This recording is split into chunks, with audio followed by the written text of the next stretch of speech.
Acast powers the world's best podcasts. Here's a show that we recommend. All right, my show, Indisputable with Dr. Rashad Ritchie, has hit 1 million podcast downloads because of you. This is huge. It means we're in the top 5% of all podcasts among listeners. I want to thank you for listening to the show and supporting what we do. Iron sharpens iron. On this show, we dive into the most pressing news of our time. It's not easy, but it's necessary, providing insightful commentary and a heavy dose of fact-based truth. We cover criminal justice, politics, social justice, policy, and how racism affects us all. Find Indisputable with Dr. Rashad Ritchie on Apple Podcasts or wherever you get your podcasts. Make sure you are subscribed to our show so you don't miss an episode, and don't forget to rate us with 5 stars. Now that we've reached 1 million podcast downloads, let's get our show to number 1 in the podcast charts. Phil, how you doing? Not bad, Tim. Not bad. How's it going? I'm all right. JB is going to join us at some point, and I want to leave where he is and what he's up to as a mystery until JB arrives, because I'm sure you'll agree that it will be quite entertaining to listen to. Knowing what we know, it will be. JB hates holidays unlike anyone or anything I've ever seen. It's remarkable. It is. But speaking of which, where are you? Where's the EggChasers TMO shipping container? My TMO shipping container has been transported to a lovely little village in Snowdonia, North Wales, not too far from the foot of Snowdon. So I'm here for a week with a family, enjoying myself. Beautiful. Right. Did you watch rugby in amongst all that? I did. I kind of managed to watch a bit of every game live, but because I was either in transit or trying to juggle kids or trying to walk up a mountain, it's been a little bit patchy. So I've seen bits of everything live. I've seen all of the highlights, but I'm probably not as in depth as I should be for this. Well, no, I just want to emphasize the commitment to making sure there is this podcast for you every single week for nearly 10 years. The fact that we have, well, Phil and JB both on holiday, we still bring it to you. Phil being pulled in any number of directions and still managing to watch the rugby. JB and all of the stuff that's been going on in his life in the last 24 hours, as you will hear about. And we still managed to chat rugby. And I've also, courtesy of Chat GPT, we have got a little limerick to open the podcast with, Phil. Incredible. I thought, seeing as I was in Dublin, let's open with a limerick. This is Chat GPT. I asked it to write me a limerick to introduce the EggChasers podcast, and it came up with: there once were 3 rugby gurus whose podcast was quite the allurous. That doesn't... Hold on. There once were 3 rugby gurus whose podcast was quite the allurous. With EggChasers their name, they talk rugby with no shame, and fans love the insights for sure-us. Wappy. The first, second, and fifth line rhymes is pretty tenuous. But other than that, I like it. Yeah, well, the internet knows who we are and what we do anyway. One thing I saw in Dublin Airport that I've never seen before, I was queuing up at the departure gate to come back to Manchester on Saturday morning, and there were a bunch of people at the departure gate queuing up to get on the plane, all with bottles of holy water out, blessing themselves and saying prayers. Wow. Never seen that. I'm trying to think. No, I've not seen that. Yeah, I've definitely not seen that anywhere. I've been to, or certainly I may have seen it, but most of the times that I've departed either Dublin or Belfast via plane, I've been tremendously hungover, so I've not really been concentrating on the people around me too much. I bet you did notice when you were in Dublin Airport, as I did, the incredible number of Manchester United fans that are in Ireland. Absolutely astonishing. Yeah. A lot of probably these days as well, a few City fans, but historically it would have been Liverpool and then lots of Manchester and now a few more City fans, unfortunately. But as for the rugby, let me start on Friday night then, and that game in Dublin. I expected Leinster to win, I think, as most people did. The bookies gave them an 18-point head start. But I actually I was thinking it was a good matchup for Leicester and that they would actually Leinster have come unstuck with those physical teams, attack the breakdown. I thought it was ripe for Leicester to push them a lot harder than it ended up being. Yeah, and so I watched the first half of this live. I was actually in driving to North Wales. Got the wife to drive, and so I was in the passenger seat. And I thought for the first half, apart from the bits of Ringrose magic, it was kind of a semi-even or relatively even for parts of it. But it was the clinicalness, wasn't it? It was the converting those half chances into tries that Leinster did remarkably well with Ringrose just looking outstanding, imperious in that 13 jersey. Gary Ringrose was all the Ireland boys went to his house because he wouldn't get on the piss with him, and Gary Ringrose in that 80-minute performance gave us justification for why drinking should be moderated as a professional rugby player, because he was immense. He was awesome. I'm sure some of the boys who were on it heavily, even more heavily than he was, were pretty good as well. But he was class. He was just absolutely class. Yeah. But then it was the second half, wasn't it, when Leinster flexed their muscles a bit more. Leicester started to tire a bit more. It was odd that the yellow card that sort of flipped beast mode in Leinster on. Yeah, that's an interesting observation, because we've seen that before occasionally with teams where they almost realise that they are properly in a game and therefore have to start scoring some points. So that's interesting. Yeah, I was very, very impressed with that team. Yeah, Would you? Because I know JB is absolutely certain that Leinster will not win anything because Ireland won. But would you, if you're going to rank the teams based on everything you've seen this season, would you put Leinster top, the number one ranking at the moment? Because I think I would. I think I would. Albeit they haven't faced a massive French team yet, which we know from La Rochelle and we know from Toulouse can be where they come unstuck. I just think there's something about this year's team that feels, I don't know, even without Johnny Sexton and Josh van der Fleer, it just feels, what's the word that Thanos uses in inevitable? It feels inevitable. Yes, I can see that. And obviously missing Josh van der Fleer, but to be able to put Caelan Doris to number 7 to open side, it's quite a nice option to have. Yeah, and that is one. Well, that's maybe answered one question as well for Ireland, because in terms of Ireland looking at the World Cup, we were talking the other week about, so there's a couple of areas they still haven't totally nailed down, and one of them is who's going to be that next cab off the rank on the wing, because I don't think Andrew Conway is going to be back. Would it be Stockers? Could it be Robbie Balakoon? Will it be... Well, Jimmy O'Brien's on the plane, clearly, with his flexibility, but would it be Frawley, who can play centre as well? I don't really know that one. And the other one is, what do Ireland do if Josh van der Fleer is not available? And possibly we saw it on Friday night. Yeah, that's a good option. On the wing, I thought O'Brien was awesome. I thought his kick chase game was fantastic. His work rate was brilliant, and he finished his try perfectly. So,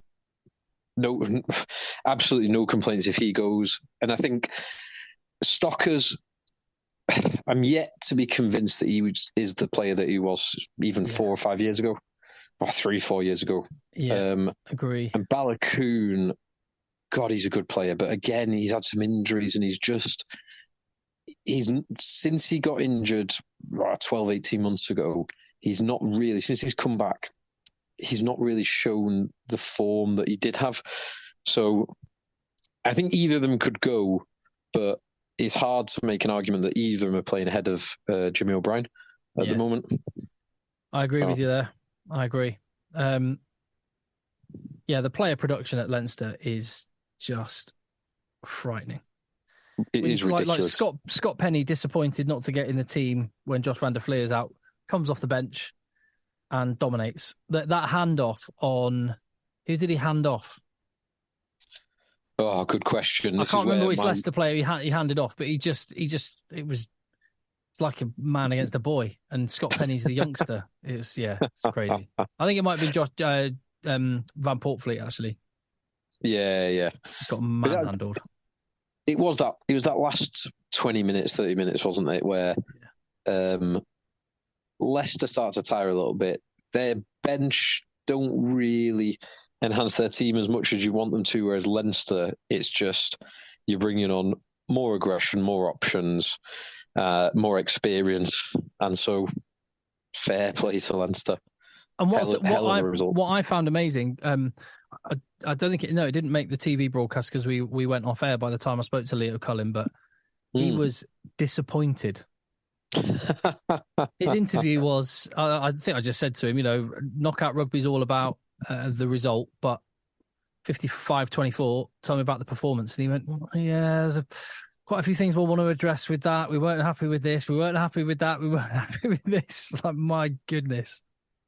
I mean, it's a good place to be. You're always improving. Yeah. If that's a knockout rugby quarter final and to put 55 points on the board against a good Leicester Tigers team, English champions with internationals right across the board. It's not quite as strong as the Leicester team last year, I would say, but it's a remarkably strong team. And to dispatch them as comfortably as they did, fair play. Yeah, absolutely. I'm just going to play you. JB's posted a voice note in our group. Hold on, what's he saying? No, sorry. I'm a heathen and I listen to everything on 1.5. But anyway, I'll put it back to normal. There we go. Sorry, boys. I'm still cycling. I thought I was going to get home earlier than this. I might be 15 minutes late, so bear with. It sounds like you're having a great time on holiday. Wow. That's a clue as to where JB is. Yes. Yeah, that is. It's definitely a favourite pastime where he is. He loves cycling, but he doesn't appear to enjoy cycling right now. It's because he's with his family. That's funny. So Tim, tell me, did you get to have a few beers on the Friday night in Dublin, or were you just straight on the road or straight on the plane? No, I had a couple of beers. I mean, I was on the 7:30 flight back to Manchester or something around that time. So it was an early start, but that didn't stop us from having a couple in the. I didn't go out in Dublin, not out. Although, as I learned on Friday, only until 3 years ago, you wouldn't have been able to go to Dublin on Good Friday and go out for a drink. It was the case until 3 years ago that all pubs by law had to be shut on Good Friday. Wow. Yeah. God, that seems like a throwback to a bygone era, doesn't it? I mean, it is a throwback to a bygone era, but to think it was only 3 years ago. Wow. Yeah. But I feel like I'm the BT Sport Leinster correspondent at the minute because did the round of 16 in Dublin, did the quarterfinals, and I'm doing the semi-final against Toulouse as well.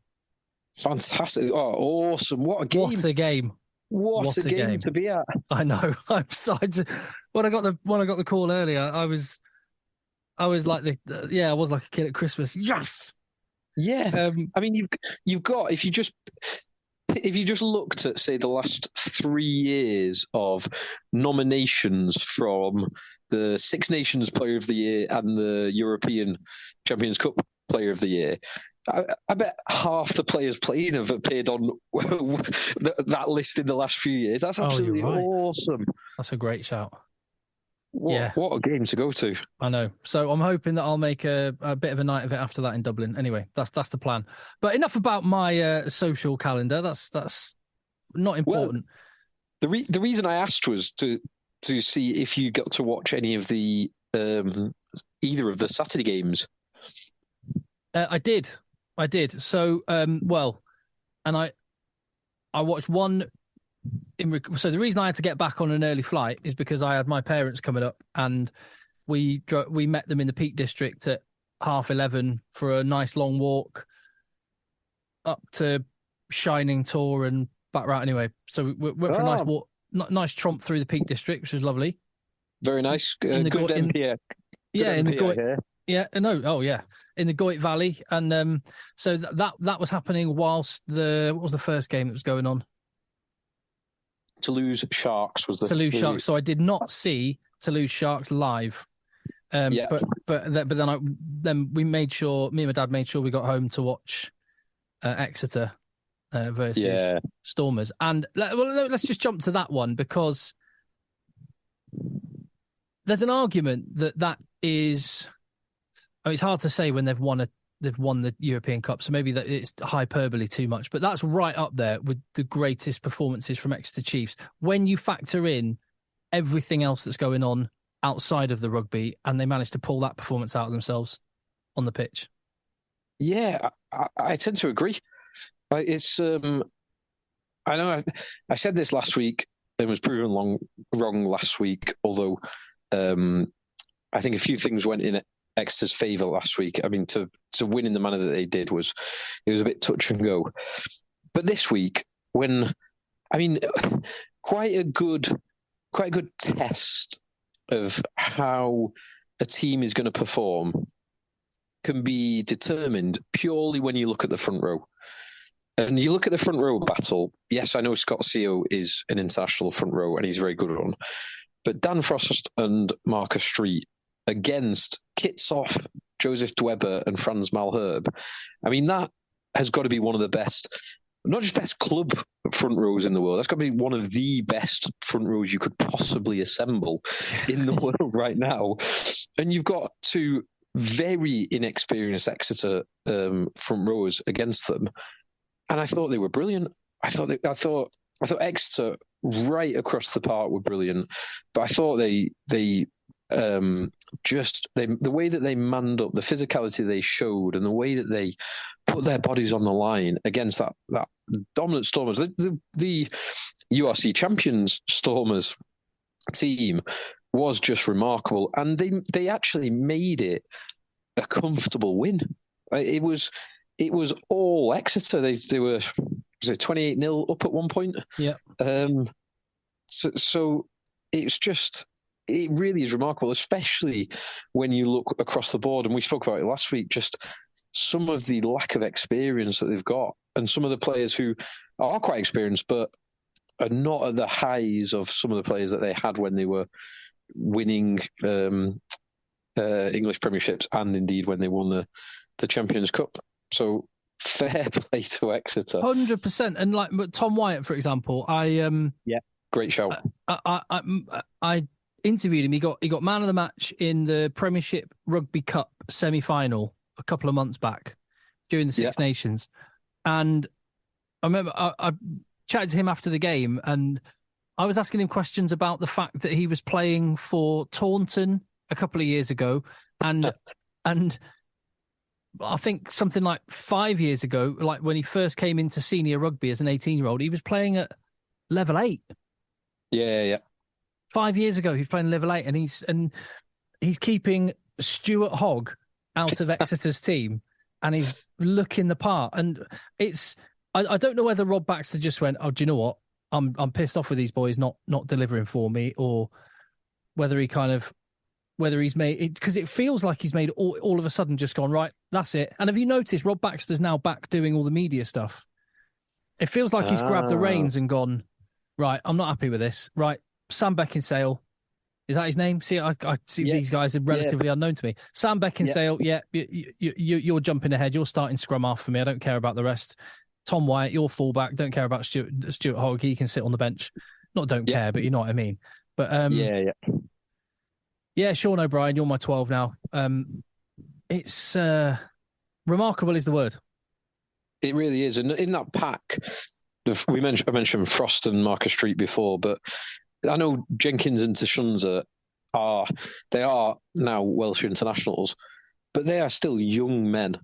They are still very young men, and they don't have the experience that many of the Exeter boys do. They weren't part of the Champions Cup or or certainly they weren't a key part of the Champions Cup or Premiership winning sides. They are young men thrown into battle and performing, trusted and performing. I think that is a hell of a result, because that is the one that, on paper, I thought it was either that or the Saracens game was the hardest to call. But even the Saracens game, I thought La Rochelle were quite comfortable favourites, but Saracens can always cause an upset. And for them to win, Exeter to win in the manner that they did, I thought was absolutely class. So fair play. Is whether they can recreate it against La Rochelle, that's a repeat of is it the final or the semi-final? Final when Exeter won it. The final when they won it.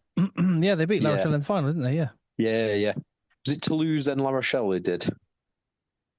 Anyway. Yes, it was, yeah. That will be an even greater test, but I'm looking forward to seeing it. And it does. Hold on. Was it not Racing? It might have been Racing, then La Rochelle. Yeah, I think they might have beaten Racing, because I think the other semi-final was Racing v Saracens, or am I thinking quarter-final? Anyway, doesn't matter. Doesn't matter. Yeah. I think I might be getting quarterfinals and semi-finals mixed up, but absolutely phenomenal. And Rob Baxter came out, and he obviously has been very quiet, kept his counsel, and not reacted to a lot of stick that he's been getting. But that was the moment for him to come out and go. He said since 2020, when they won the double, people have been talking us down, saying more and more, saying we're past it, over it, can't do it. And he just a rare bit of raw emotion came out of Rob Baxter, and I absolutely loved it. And one anecdotal thing that I'd heard as well is that I know Exeter quite well. I haven't gone to university there, but just before, on the way into town, there's a little area called Hevertree, and it's a good few miles away from the stadium, but the Tomahawk Chop could be heard miles away. The crowd were loud, and JB was talking about really hoping that the Exeter fans turn out. There was over 12,000 there, packed house, and what a performance! Yeah, it is awesome, and I think we all have a bit of a soft spot for Exeter for various different reasons. So it was really good to see. It was awesome. Let me just go on. Oh yeah, I'm just looking up. I've just got up the. It was Exeter Toulouse in the final. So it wasn't La Rochelle.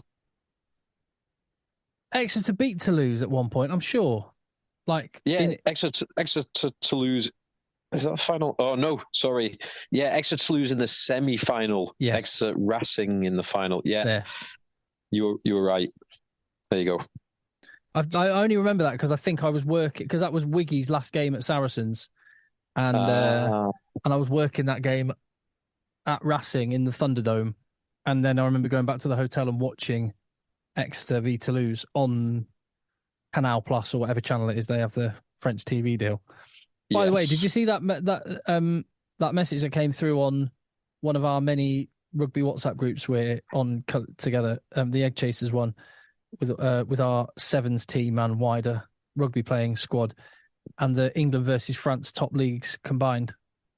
Yes, I did. The financial situation of the two leagues. Yeah, well, there's a clear disparity in the salary. This is just in case you haven't seen this. I think this, looking at the font and everything, I think this was in the Times. But the salary cap in England at the minute is 5 million. In France, it's 9. The average player's salary, I'm with JB when he said, can that be right? It says the average player salary for the Premiership is 171,000 against 210,000 for the top 14. Yeah, so I think something's gone on there. So that it doesn't sound right to me. No, nor me. I think there'll be a few types of errors, because it's really like we've done a deep dive on this several times on the salary cap in past episodes in years gone by. But there's so many things that can contribute to it, because you've got the English qualified players. Certainly in England, you've got the English qualified players, and the academy credit system, and then you've got academy players where you can have so many players up to a maximum. I think it's 40k or 30k outside of the system. And then you've got the marquee player or two marquee players historically, which could still be grandfathered in right now. And then you get the England squad, the EPS, the elite player squad credits as well. I think it's something like 80 grand per player. And also, I think this was going back to the 2020 or 2021 season. So there's so many variables, but so the only way you could do it is take all of the players, perhaps excluding academy players, and everything that they're paid, and divide one by the other. But right. Even that, because it's so opaque, you don't really know. So you're always kind of guessing with limited information. Yeah. But it seemed too much for me for various reasons, some of which I've just tried to outline. Well, certainly the more noises of people going to be making that leap to go to France seems to back up the case that it is not as close as that. Average attendance, 12,500 in England. And that's when you account for the big games and the showdowns and all of that. I was going to say, you look at any given club, if Harlequins have 10 or 11 or 12 home games, but two of them are done at Twickenham in front of 60,000, and that'll bring their average up significantly. It's like 4 or 5 times their normal average. Versus it's 14,000 for France. So far things look salary cap different, but things on the face of it look okay. But it's the domestic television deal which is the incredible bit. The English Premiership TV deal is worth £110 million, and that was I think a 3 or 4 year deal, and that finishes next season. The French deal, by comparison, is more than 3 times the size, and the new deal, which kicks in for next season in France, is worth just shy of £400 million. Now, the bit that I didn't like from this graphic was it didn't tell me, and I can't remember off the top of my head, that 110 compared to, what was it, 330? Yeah, that's the total value of the deal, and they are comparable lengths of deal. So you could divide that by 4 years, I think it is, and that's the per year amount. Is that, well, yeah, I was going to say, because the English one was 110 over 3 years. So that's like, whatever it is, 36 or 37 per year. Yeah, 37 million a year. On the French one's 4 seasons, you're right. Yeah, but it's 3 times bigger, but you've only got a third more time. So it's, whatever it is, 70, 80 million per year compared to 37. But also 27% of the English one is taken up by CVC. Before Premiership teams take a single bit, their big chunk is taken away by CVC, quite right. Yeah, which is, I mean, JB was probably the loudest and most vocal about that being a bad deal. It has been proven so correctly. And I hold my hands up, I was probably naively optimistic, I'd say, about the benefit it could bring. And I have been proven totally wrong, and JB has been proven absolutely to illustrate correct. That, it was on Tuesday, there was an article posted by Daniel Schofield, the Deputy Rugby Union correspondent in the Telegraph, I believe. Or is it the Times? No, I think it's Telegraph. Anyway, whichever publication it was, the headline says, Premiership Rugby losses double to £36 million due to CVC investment. Wow.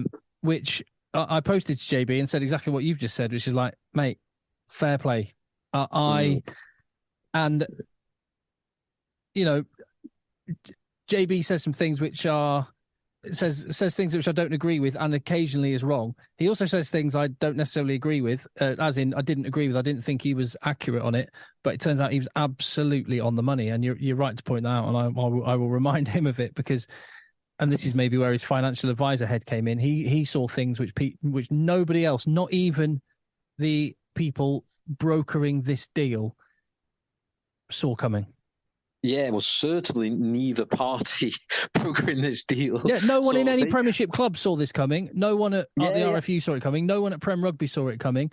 And oh, speak of the devil, he must have heard us talking about him.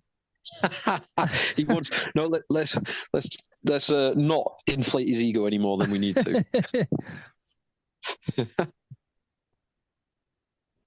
Jonathan Beardmore.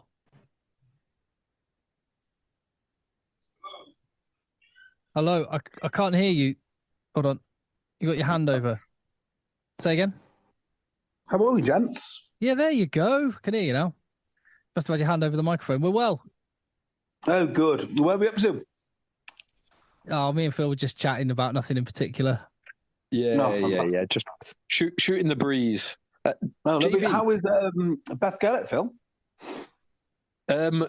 So we had 2 absolutely glorious days, cracking the flags, and today we have had. Is it possible to have more than 4 seasons? We've had intermittent sunshine, high winds, heavy rain, and biblical sleet at one extended point. So it's a bit of a mixed bag today. Excellent. JB, no one cares where I am because the listeners all already know that, but no one knows where you are. So tell everyone what you are up to. How much detail would you like to know? All of it. Although I've only got about 6 more minutes, so then you have to keep going after I disappear. So I'm in a theme park in Holland called Efteling. Now, I told my wife, I told her many, many times, I do not want to go to Efteling, no matter what the cost, and particularly not on this weekend. So, as you identified, Phil, the weather in North Wales has not been great today. I think it'll get worse tomorrow. And this week, my boat, the Phyllis Mabel, went on the water for the first time in 2 years. Much to the worry of the harbour master, who was looking at it thinking that boat should not be on the water. But there she is. She's on the water. So they've tied up this boat to the side of Conway Harbour. And like you say, it's been great weather. And then on Tuesday, it's forecast storms. So what they said is, put it on the harbour wall. We'll check it for leaks and whatnot. So far, it's sound. And then after that, we'll move on to a swing mooring. Now, swing mooring is fine. If you have a bit of a storm, swings around, no big deals. But against the harbour wall, it's going to get smashed against the harbour wall, and then we've got a real problem. So I said no to this holiday, God knows how many times. And on Sunday, when it looked like I was going to lose this argument, it dawned on me that my boat was on the harbour wall without any fenders on it. So bank holiday Sunday, I had to beg, steal and borrow on Facebook Marketplace to get fenders on my boat. Thank God I've managed to do it. Good work. Yeah, I'm not overly confident that boat will still be on the harbour wall by the time that I get back. Well, JB, just as you've been speaking, I'm looking out of the window and I'm probably, 20 miles away from your boat where it's currently sat now.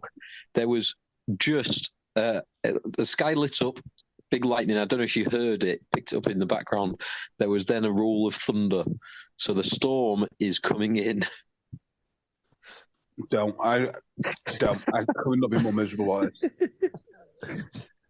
So tell us about your Dutch theme park, because we know, and as Phil mentioned earlier on the podcast, JB, unlike most people, hates holidays. I hate holidays. I hate holidays so profoundly. I hate skiing. I hate theme parks. I hate being taken away from my routine. But hey, boys, been a massive, massive upswing in my fortune. First thing I did when I got here, I've not been to the theme park yet. I hired a bike. I took this bike and I found a CrossFit gym. I did my first WOD this evening. Wow. Fair play. Rugby club next. I got 100 kilogram push press for 3 because, I can, and it's a new gym and I'm showing off. What of it, boys? Were you topless at the time? Yes. Yeah. Good lad. Of course I was. How else do you do CrossFit? What's the average Dutch CrossFitter like? Are they just like British CrossFitters with camouflage and all the like neoprene knee supports and all that? Yeah, I don't get the knee support thing. I get many things in CrossFit. I don't get knee supports. Yeah, pretty much. Pretty ubiquitous CrossFitters. Some are in good shape, some are in horrific shape. Pretty standard stuff, actually. Well, I did, JB, I was thinking of you this afternoon when I did my standard holiday workout. I kind of did, oh God, the rain has started now. It's rough out there. Please don't. I did my standard, a brief jog walk because I'm kind of rehabbing, and then went to the local playground and did 100 chin-ups and then left. Wow. My standard holiday, get a sweat on. I've done that standard holiday get a sweat on many times with you, mate. Many times. Love it. Absolutely. And we'll do it again soon. Yeah, as long as it's not in a theme park. Well, we got invited to. We got an email. I know Phil's got to go, but just on that front, somewhere that you could end up doing a standard holiday WOD. We got invited to. Where was it? I'll get the email up, but it's somewhere I did not expect to get an invite to a rugby event, and in Iraq. Wow! The pack has contacted us. Let me be the first to say I won't be going, but wow. Kurdistan Rugby on Facebook. They said to get in touch with them there, but it's a semi-autonomous region. They highlight that it's very safe. They have a tournament happening at the end of April. We'll keep an eye out for the results, and they just said consider coming. They've got the Celtic Vienna Old Boys coming out for the weekend. Awesome, and the Syrian national team is going to be coming out as well. So there'll be at least 3 teams. And maybe we'll take the EggChasers out there sometime. We've got some guys that have seen Iraq before in our team. If Matt Warwick comes, I'll be down. Otherwise, I'm not sure. Maybe I've got the wrong end of the stick here, but what's the rooftop bar scene like in Kurdistan? Well, after the games on this particular weekend, the message said that teams can then opt to disperse into Erbil's nightlife. Or head off to the mountains for some breathtaking scenery on a Saturday night. No, not interested in that. So check out, just have a Google of what Erbil's rooftop bar situation is. Yeah, I'm up for it. I mean, if it's somewhere that we've not discovered yet, I'm up for breaking new ground, but it'll have to be impressive. Right, I'm going to go and Google that while you boys take this home. All right, Phil. Cool. Nice one, bud. Thanks, guys. See you soon. In a bit. See you, mate. Oh, and then there were 2. Did you manage to watch any rugby, JB? I watched a lot of rugby, actually. How about you? Yeah, as much as I possibly could. So how did you manage to watch rugby and get your boat on the water and travel to Holland? The exceptional BT Sport app. So I watched the game on Friday night, which I loved. I thought it was a great game. I watched the Saracens game, and I saw bits of Exeter, quite a lot of Toulouse. But on Saturday, I was more like dipping in and out of it on Saturday rather than really focusing. Well, that's perfect then. Phil and I have kind of spoken quite a bit about the Exeter game already. Well, the one I was really interested in, to be honest, was the Tigers game. And so I watched that with quite a bit of detail. And, I thought the Tigers were very impressive. And I worry a little bit about Leinster. That's what I would say. Yeah. I can't disagree with you. I mean, I as I mentioned to Phil, I think you were in agreement on this, that you quite liked the matchup from a Leicester point of view and thought they could spring a bit of a surprise. Well, here's the thing, right? I think Leicester are really, really well coached. Now, they are not as good as their counterparts in Leinster. There's no way to avoid it. The Leinster players, man for man, are brilliant. That said, Leicester have recruited well, and if you look at them just as names, maybe those names are a bit past it, but they're still some very good names. But they just don't have that raw firepower, and they don't have it in the absolute prime.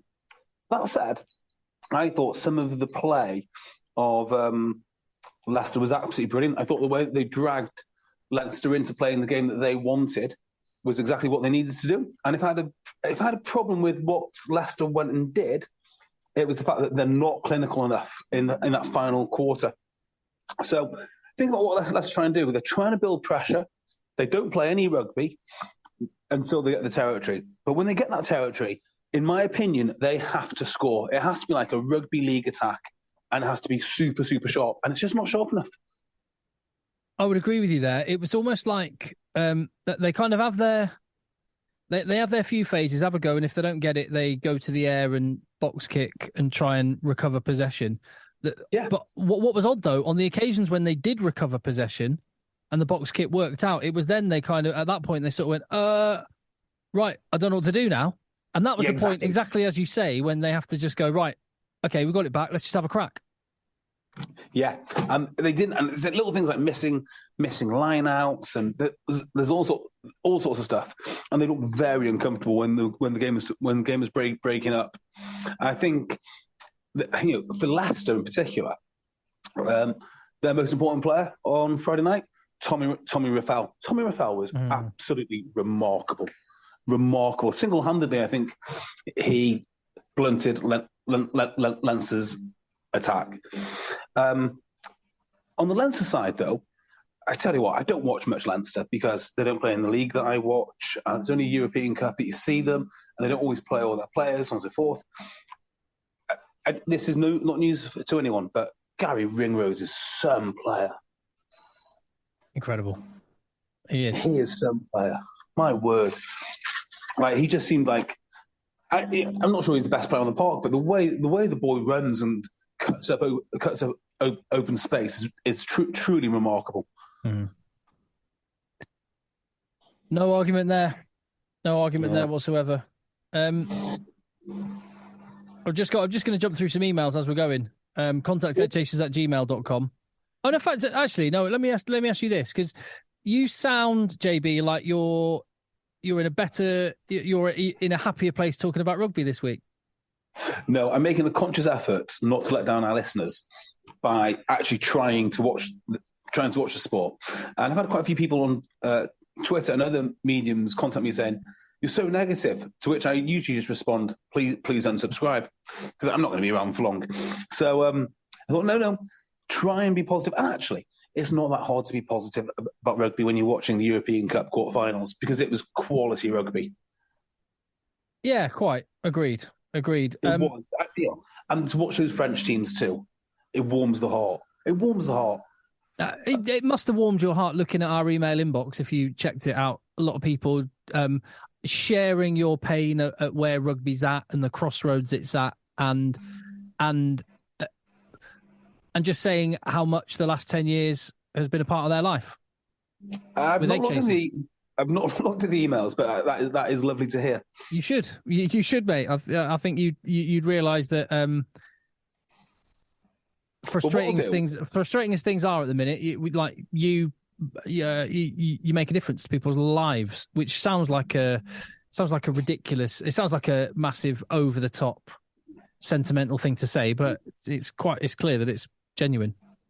Well, what I'll do then is I'll look at the emails and I'll cross-reference them with our Patreon list, and we'll see whose money is where the mouth is. Yeah, you can always support the podcast if you appreciate it. Patreon.com/EggChasers. It's a great point. Platitudes. I also like the fact that our email is there's a place for some pedantry as well. Got an email here that says blah, and this is from Rod Callan. Nice one, Rod. He says, in last week's pod, Phil referred to a rolling maul from a game that he'd seen. It was clearly a driving maul. Later, you all commented on a 14-man rolling maul in an untelevised game. Now, because Phil used the rolling maul description incorrectly, I don't know if the latter was a driving maul or a good old-fashioned rolling maul, thus demonstrating the need for accurate descriptions, something a quantity surveyor should know well. The incorrect rolling maul terminology has been used by Aussie commentators and at least once by the head of BBC Rugby. Interestingly, I've seen a few mini rolling mauls make a comeback lately. What will we call them if we have bastardized the term to describe the driving maul? This incorrect terminology, and he's joking here, obviously, literally boils my piss. Right, okay. What is he saying? So are we trying to distinguish between a driving maul and a rolling maul? Correct. And he's saying that we're describing a driving maul as a rolling maul when it's in fact a driving maul. So a rolling maul, because we don't really see them much now. No, you don't see them anymore. Ball comes to the back, and then it sort of rolls to its side, doesn't it? And splinters off into a new one. Yes. So I would say the rolling maul isn't that common, but the more common version, like the descendant of the rolling maul, the shift drive, is becoming increasingly common. So you've got the driving maul, the shift driving maul, and occasionally the rolling maul, but it isn't that frequent, and I don't know why. Yeah, it's curious. Well, you're the line-out expert. That's one for you to ponder. Yeah, I don't know. I'll do what I do with all my questions. I'll just ask Glenn Delaney and pretend it's pretend it's my knowledge. Oh, did you still call him? How's he doing? He's all right. I mean, last time I called him, he was in... Where was he? Back in New Zealand now.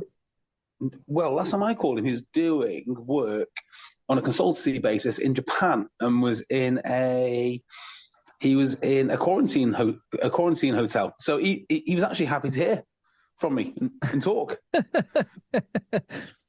One of the few upsides of the whole COVID period. Exactly right. Glenn Delaney answered his phone to you. For Glenn Delaney. Right, talk to me about Toulouse then, because that's the game that I didn't see live and I just watched highlights of and watched back as much as I could. Talk to me about that. Well, a really competitive game to the point that I thought at one point Toulouse might be in trouble, and then last 10 minutes they just absolutely blew them away.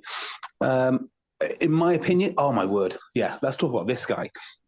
So occasionally there are players that are just, I don't know if they're the best in their position, but certainly their form suggests that they're very special. Thomas Ramos is 100% in that category at the moment. Some of the things that he does on the field are remarkable. Whether he can continue this, I don't know. But in Toulouse, it's all about Antoine Dupont, and rightly so. Again, he did some magical things again. But Thomas Ramos was absolutely brilliant. He's an incredible player. He had a wobbly moment when he was done by Hugo Keenan in the Six Nations, but he got better and better through the Six Nations. Was one of the best players, and yeah, he was outrageous at the weekend. Yeah. I think probably the biggest takeaway from all of these games is the value that the South Africans have brought. And I was like you, Tim. I didn't think that they should be there. Now, I mean, the Sharks didn't do particularly well against Exeter, but to get Stormers, Stormers, yeah. Stormers against Exeter. The Sharks were Toulouse. That's right, yeah. But just to get there, I mean, for these two teams to get to a European Cup quarter-final, that's very, very impressive. I don't know how the money works or how the finances breaks down, but you look at these South African teams and they're legit. They are full of stars, and they seem to be attracting their stars back from Europe to go and play in South Africa. And I never expected this to happen, but they're producing some great rugby and some great teams.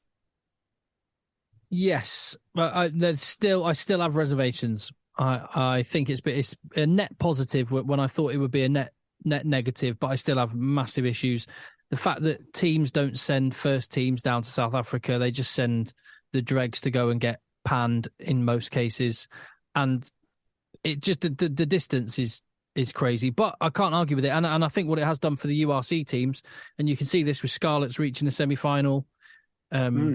Glasgow reaching the semi-final of the Challenge Cup, the two South African teams in there, is that there is legit opposition more regularly than there was.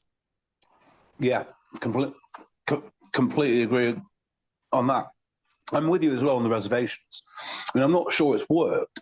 I just want to praise the individual teams themselves for showing up and playing good rugby. I'm still a bit suspicious of the format, of the travel, of the cost, of everything, really. Yeah, I agree with you there. Now, on the French TV directors, it's become a bit of a kind of long-standing joke, but there is legitimately a potential issue here if this sort of thing can happen during a Rugby World Cup. What sort of thing, mate? The influence of, like... host TV directors in that Toulouse game not being able to, or apparently not deeming it worthwhile to show replays of potential foul play of Toulouse players, but having every single replay slow motion again and again and again until the referee spots it for non-French players. And I just wonder, it's getting to the point, and I don't want it to get to this, but it's getting to the point where I'm almost thinking we shouldn't have replays on the big screens. Well, the way I would look at this is, if you want to solve the problem of French home advantage and French directors, win more games in the pool stage, and you'll never have to go to France. That's what I would say. If you leave it to the hands of the French directors, they're going to be French. It's home advantage. Now, is it a great thing? No, but I'm not going to get too upset about it.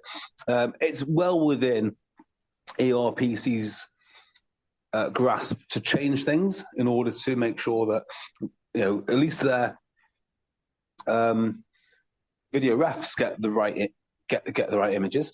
As for the replays, I think you're absolutely entitled to put whatever you want on the big screen if it G's up your crowd.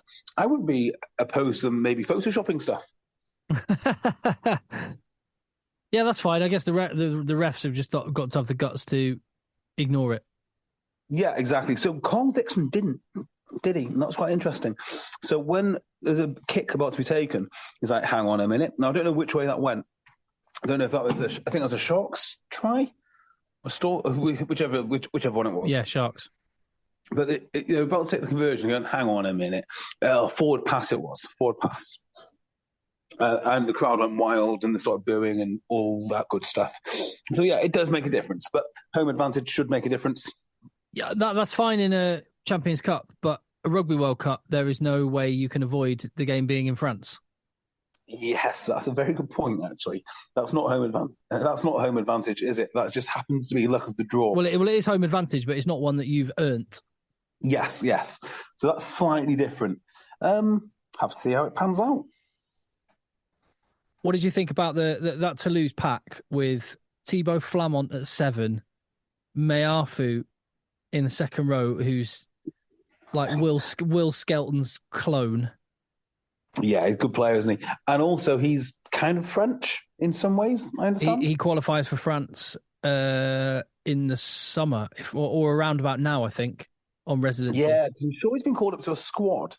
I mean, yes, he was training with them during the Six Nations, but he wasn't able to play for them during the Six Nations. I think that's correct.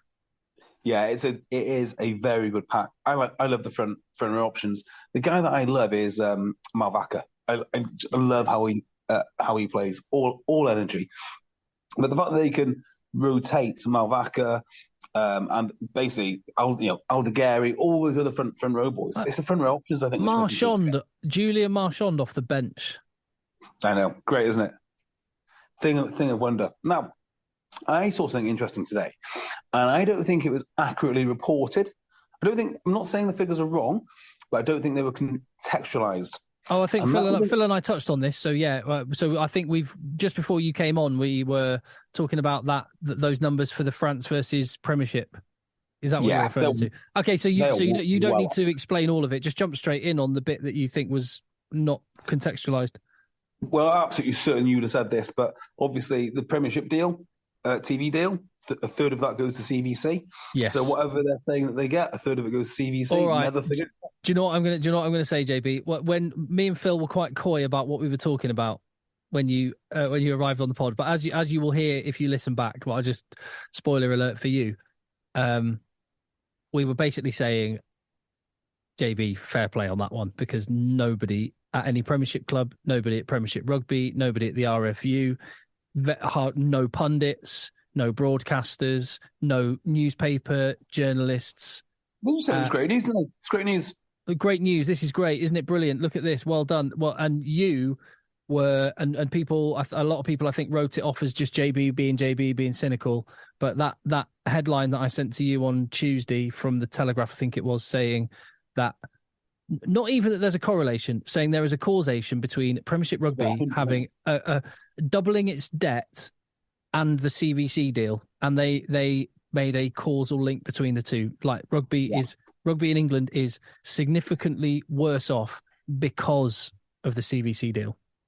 Yeah, so let's just think about the CVC deal a second. Okay, I wasn't the only one saying it. There was one other guy definitely vocally saying it, and a man with a lot of influence and a lot of experience, and I'm amazed he did not get more traction.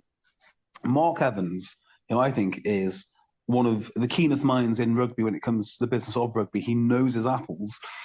I don't think I agree with him on everything, but certainly the vast majority of things I think he's right on. He was saying about this when we discussed it. He was like, it's a basic securitization deal. You know, it's no different to what Leeds United did. It's no different to what Barcelona are doing now, and that will end in tears. So, you know, you can't live on capital. You have to have income. Any good financial advisor can tell you that. And that's what the Premiership Rugby did. They said, look, give us some capital and we'll try and live off it. And they've done a very peculiar deal where CVC get all the benefits of being an actual shareholder, but none of the downsides. They get the protection of being a bondholder. It's a remarkably good deal for CVC and a remarkably bad deal for rugby. And, you know, look, I had, metaphorically, Premiership Director of Comms, Paul Morgan, who has now moved on, thank God, over a barrel over this. And he could not understand the most basic details of any of what I was saying, from pressures of inflation to securitization. Just couldn't answer any of the details. So not only was it a stupid deal to start with, it was communicated so horribly to everybody in the game.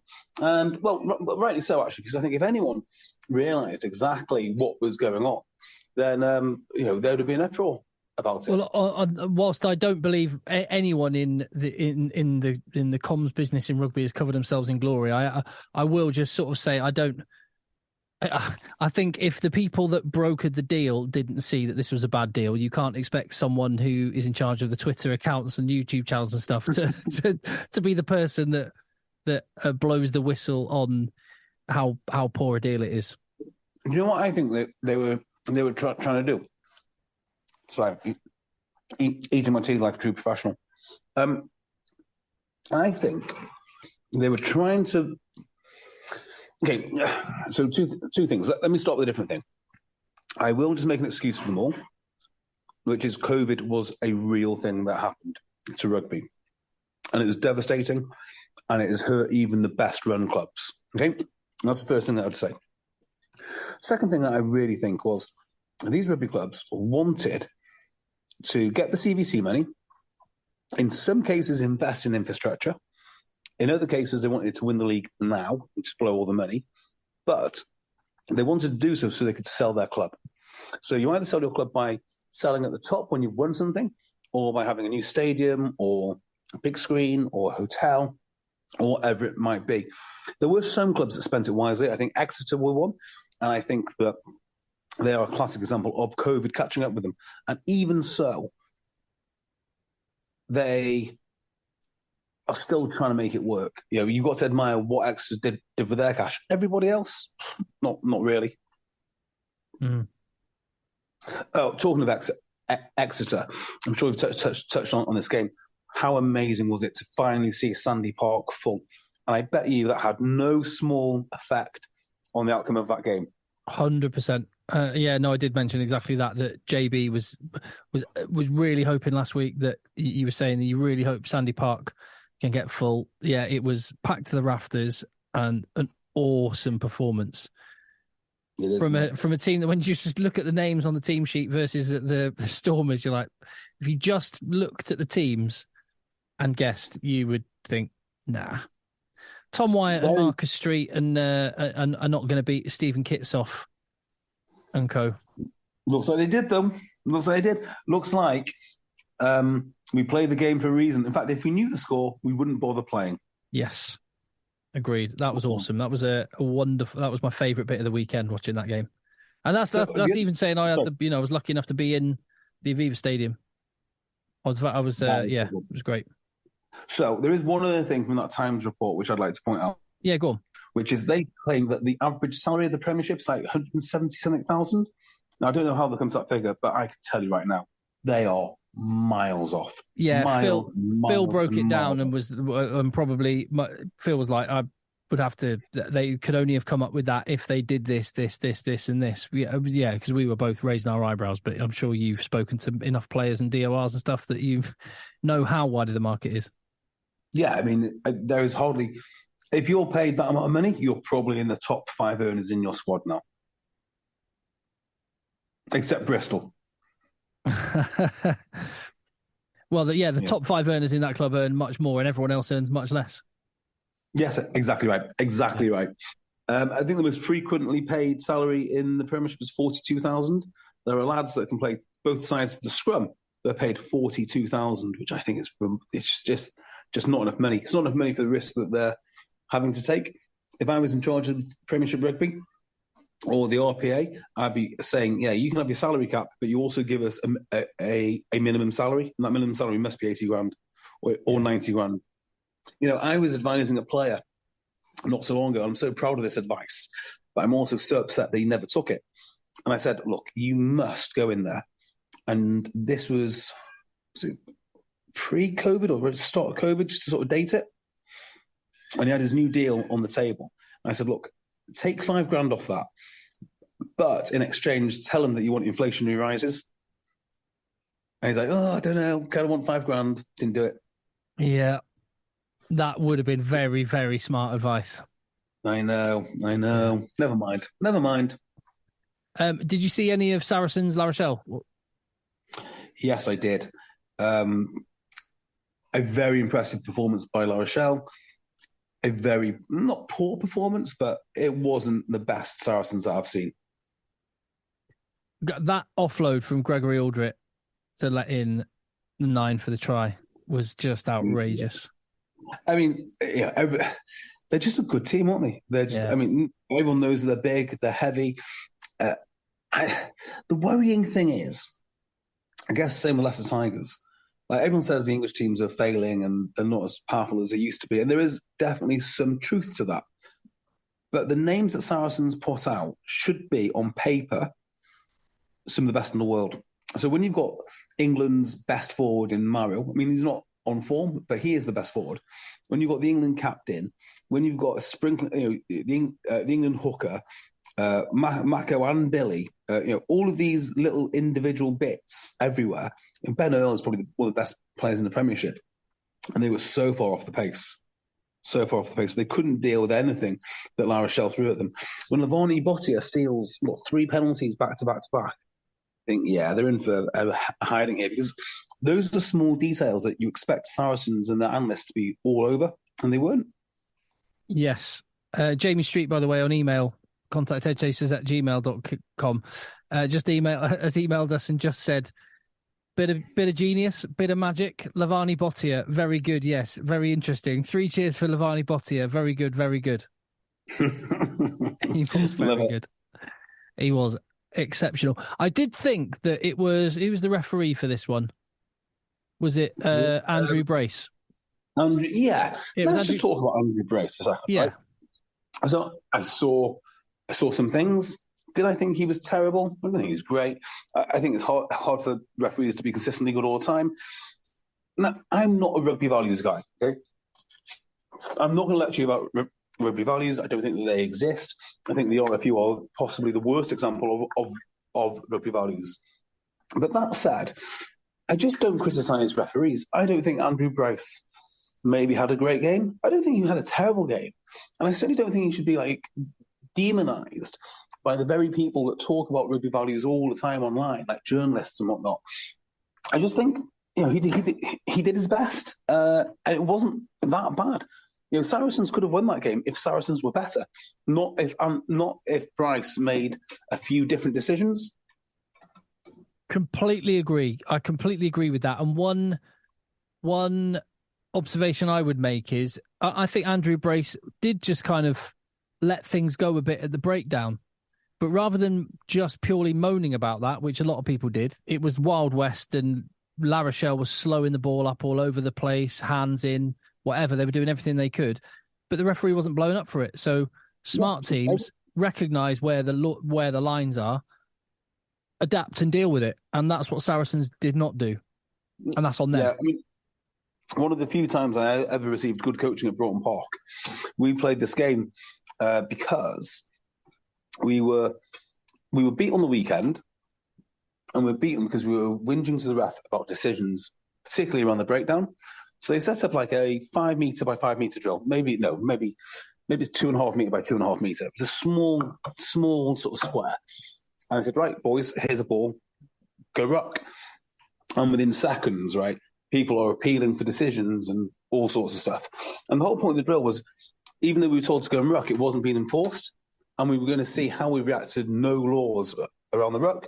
Do we start throwing punches? I mean, if there's no laws, by all means, start throwing punches. Do something, but don't whinge. Play to what you see. And it was exactly that which Saracens didn't do. They didn't adjust. I agree with that. And that's the one part of it. I wasn't surprised that Saracens lost. I wasn't disappointed they lost. I think they it would have been nice. I'm glad there's an English team in the semi-finals, and I'm more elated that Exeter are there than disappointed Saracens aren't. But I think they could have won it. But I think the defeat was on them, and they're playing against a very good team and the defending champions at home. Yeah, they're champions for a reason. Looking at all the teams that played this weekend, I think they're going to be champions again. You think? Yeah. Yeah. So they're playing in Bordeaux against Exeter. Yeah. I mean, they're more than likely to make it to the final. Exeter have done incredibly well to get where they are. The other semi-final is so hard to call. Leinster Toulouse. What a game. I think Toulouse will smash them. You think? Yeah, I 100% think that. And Toulouse play in the top 40. They know what it is to lose games. They know what it is to have to play hard. Leinster don't know this. Leinster remind me of when the All Blacks were in their pomp, and they'd say things like, we have a no dickhead policy, or whatever the thing is. They're very good, but they're seldom challenged. Toulouse are very good, and they're always challenged, and that's the difference. Like, Toulouse have lost plenty of games plenty of games. They've lost games this year, and not because they've played a weakened team. They've lost games because they've played good teams.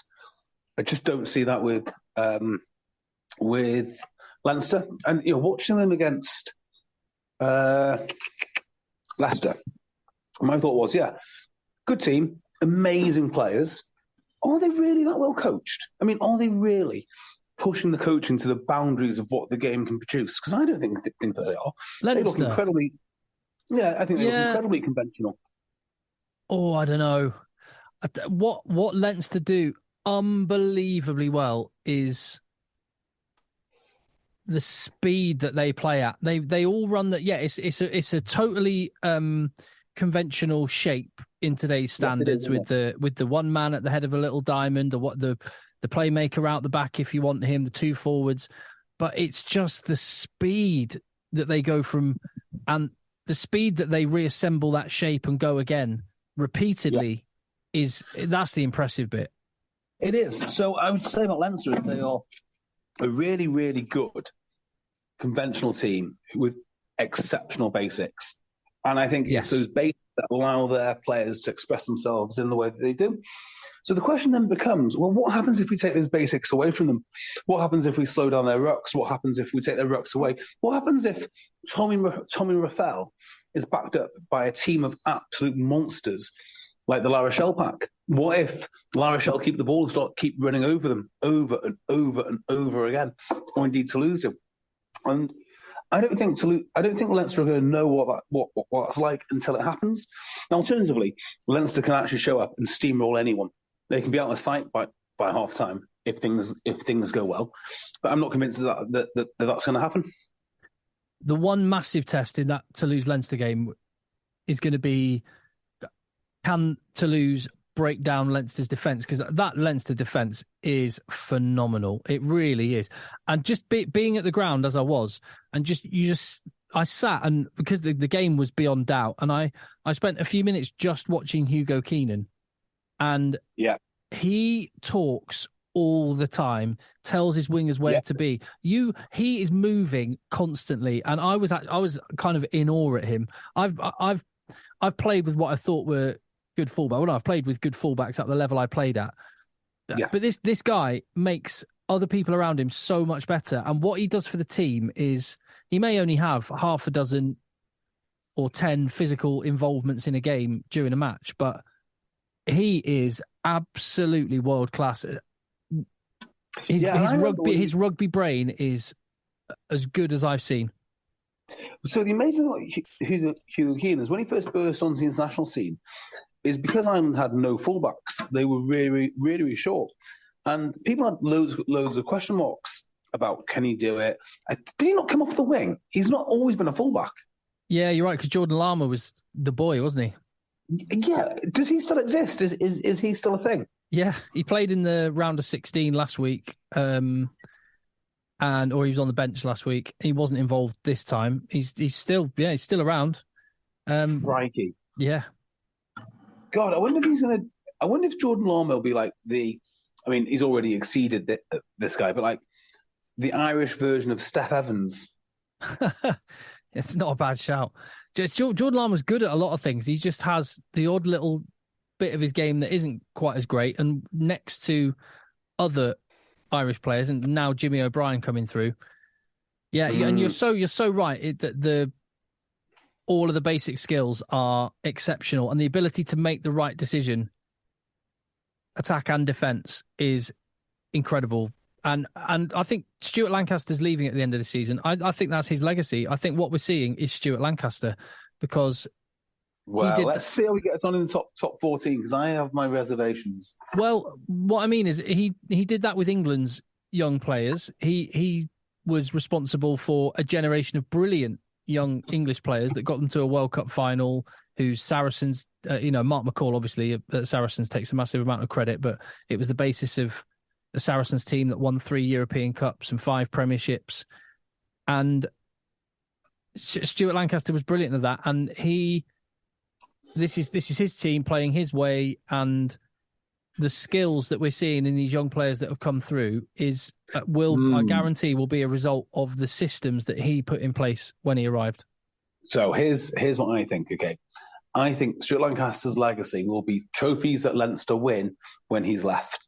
Right. So he is the guy, like you say, he's developed all these guys, and they're all very happy, and they're talking about culture, and talking about getting better, and it's a very happy camp. They're all rotating.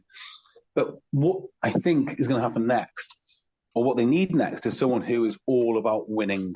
Not about development, about winning, getting the best out of the squad, making them into the best club team that's ever walked the face of the earth, which is actually what they should be aiming for. And they're not that. They're not, because they've only won the Champions Cup, once in 11 years?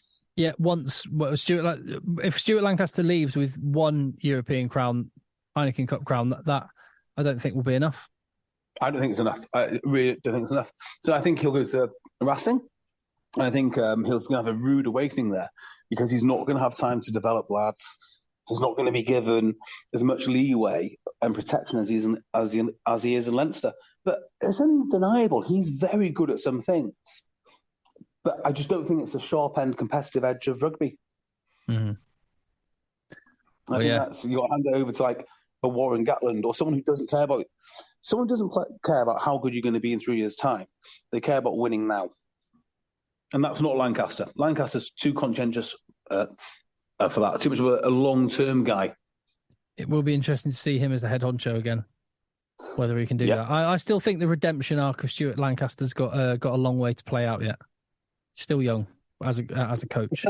Yeah, it has got a long way to play out, but which way is it going to play? And that's the interesting part. It's going to be interesting to watch. Indeed. Any more? What's the chat going on at Didsbury Talk H? Season over? Don't know. I've left all the player groups. I've stopped rugby altogether. Really? Layla said to me today, "Oh, look, that guy's got a club rugby top on." So don't care. I don't play. And then we just moved on. It was liberating. That was one thing that was interesting. I was chatting with Kate when we were out for a walk the other day, and she reminded me of a time when I think I'd just been really busy with work, and the work was weekend, so I wasn't able to play, so I hardly ever played. And I went along with her to like a hot yoga class, just went along, and the person running the class was just sort of talking to me and asking me questions, and I said, "Oh yeah, I play rugby," and she went, "Tim, You haven't played rugby in 2.5 years. but that identity is something I still call myself a rugby player, even though I haven't played in ages, because that's an identity. So it's quite a hard thing to. I thought it would be, but I just don't say it. I just don't mention it now. I just don't say I'm a rugby player. Just don't bother. I'm a CrossFit wanker. That's it. CrossFit wanker. Absolute CrossFit. I'm a wanker who does CrossFit. So I think the big difference is CrossFit makes a lot of people into wankers. Well, I arrived at CrossFit as a wanker. So I don't quite have that identity. Oh, I love it. So what's on the agenda for your theme park holiday? I thought it was going to be, I know a lot of people that go over to Holland to this kind of like a Dutch version of Centre Parks. They're quite a bit cheaper than the UK ones, apparently. But so far, I've seen none of the park. I don't know what happens in there. I've seen a roller coaster from distance. Don't really like roller coasters. Don't really like shows. Don't really like fancy dress. Don't like. Well, depends. Girls will be excited, though, won't they? The girls will. Well, I mean, they've just come off a bloody all-inclusive ski trip. I don't know how much like 7-year-olds need, but you know. So I'll let you know next week, and I'll give you a full debrief of what Efteling is like in Holland. Love it. Right, we'll go back and enjoy your holiday and finish your tea by the look of it. Excellent, mate. All right, take care. Nice one, Jake. Speak soon. Bye-bye. There we go. And then there was one. Thank you very much for listening. Appreciate it. I'm Tim. This is EggChasers. That was JB and Phil. And that is our commitment to bringing you rugby chat every single week for nearly 10 years and counting. And hopefully for another 10 years as well, with your support by hitting subscribe, by supporting us at patreon.com/EggChasers. And but just by generally letting the boys play. Acast powers the world's best podcasts. Here's a show that we recommend. All right, my show, Indisputable with Dr. Rashad Ritchie, has hit 1 million podcast downloads because of you. This is huge. It means we're in the top 5% of all podcasts among listeners. I want to thank you for listening to the show and supporting what we do. Iron sharpens iron. On this show, we dive into the most pressing news of our time. It's not easy, but it's necessary, providing insightful commentary and a heavy dose of fact-based truth. We cover criminal justice, politics, social justice, policy, and how racism affects us all. Find Indisputable with Dr. Rashad Ritchie on Apple Podcasts or wherever you get your podcasts. Make sure you are subscribed to our show so you don't miss an episode, and don't forget to rate us with 5 stars. Now that we've reached 1 million podcast downloads, let's get our show to number 1 in the podcast charts.